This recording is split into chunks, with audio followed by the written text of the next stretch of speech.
नमस्कार दोस्तों, स्वागत है आप सभी का एक बार फिर से हाजिर हूं मैं नई वीडियो को लेकर। तो दोस्तों इस वीडियो में हम बात करेंगे JOIT यानी जूनियर ऑफिस असिस्टेंट के बारे में। दोस्तों जैसा कि आप अपने मोबाइल के स्क्रीन पर देख रहे होंगे, एक न्यूज़ कटिंग मैंने लगाई हुई है और ये न्यूज़ कटिंग है दोस्तों आबकारी व कराधान विभाग से संबंधित था। कुछ दिनों पहले जो है वो रिज़ल्ट आया था और रिज़ल्ट के बाद जो हिमाचल प्रदेश राज्य चयन आयोग है उन्होंने लिस्ट जो वो विभाग को भेजी हुई थी और विभाग ने उन्हें अपॉइंटमेंट ऑर्डर जो वो निकाले हुए हैं। और उसमें ये एक चीज़ देखने को मिल रही है दोस्तों, और इसमें ये बता भी रहे हैं कि कच्ची और पक्की नौकरी में बंट गए 45 जो कर्मचारी। यानी दोस्तों जो इसमें आउट ऑफ 45 जो है वो 20 कैंडिडेट ऐसे हैं जो रेगुलर ज्वाइन करेंगे और 25 कैंडिडेट ऐसे हैं जो एज अ कॉन्ट्रैक्ट जो वो यानी कॉन्ट्रैक्ट पर जो है वो लगेंगे। इसी को लेकर के पक्की और कच्ची नौकरी ने जो है वो इसमें विरोधाभास को जो वो बढ़ाया हुआ है और इसी को लेकर के इस न्यूज़पेपर में छपा भी है कि जो पक्के जो को जो है वो 20,600 रुपये तनख्वाह मिलेगी और नियमित भर्ती होने वाले जो को 20,600 रुपये मासिक भुगतान किया जाएगा। कर्मचारी का प्रोविज़न जो है वो पीरियड 2 साल तक रहेगा। इन कर्मचारियों को प्रदेश में कहीं भी ट्रांसफ़र किया जा सकता है और ड्यूटी ज्वाइन करने से पहले जो को मेडिकल फिटनेस सर्टिफिकेट देना होगा और ड्यूटी ज्वाइन करने के दौरान किसी भी कर्मचारी को यात्रा भत्ता नहीं दिया जाएगा। शपथ पत्र देना होगा कि उन पर किसी भी तरह का कोई आपराधिक मामला दर्ज नहीं है और इन सभी प्रमाण पत्रों के साथ कर्मचारियों को 30 अक्टूबर तक ड्यूटी ज्वाइन करनी होगी।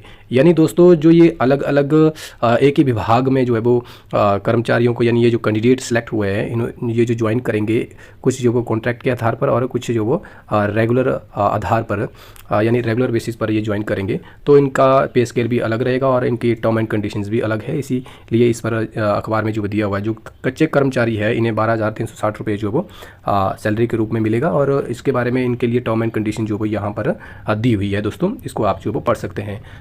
तो ये एक अलग ही न्यूज़ जो वो दोस्तों JOIT के बारे में जो वो देखने को मिल रही है।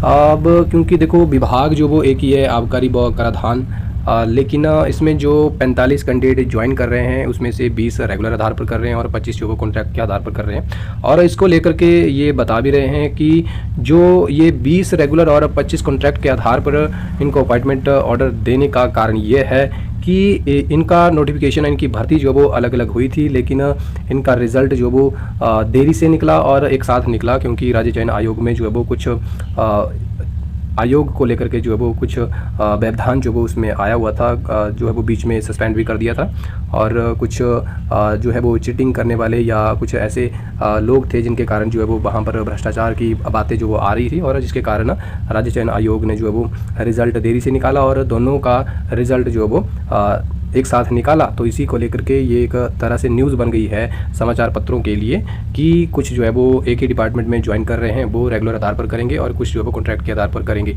तो दोस्तों इस वीडियो को यहीं पर समाप्त करते हैं, लेकिन ये बात तो बड़ी अलग सी लग रही है, अच्छा भी नहीं लग रहा क्योंकि एक ही डिपार्टमेंट है और आधे लोग जो है वो रेगुलर आधार पर ज्वाइन करेंगे और आधे कॉन्ट्रैक्ट के आधार पर। तो क्या कर सकते हैं दोस्तों, जैसी एडवर्टीजमेंट निकलती है वैसे ही ज्वाइन करना पड़ता है। तो वीडियो को यहीं पर समाप्त करते हैं। आई होप आप सभी को ये वीडियो पसंद आई होगी। पसंद आई हो तो वीडियो को लाइक कर देना। अगर आपके माइंड में कोई क्वेरी हो तो कमेंट कर देना दोस्तों। साथ ही आप मेरे व्हाट्सएप चैनल और टेलीग्राम चैनल को ज्वाइन कर सकते हैं। दोनों के लिंक मैं डिस्क्रिप्शन बॉक्स में लगा दूंगा। धन्यवाद।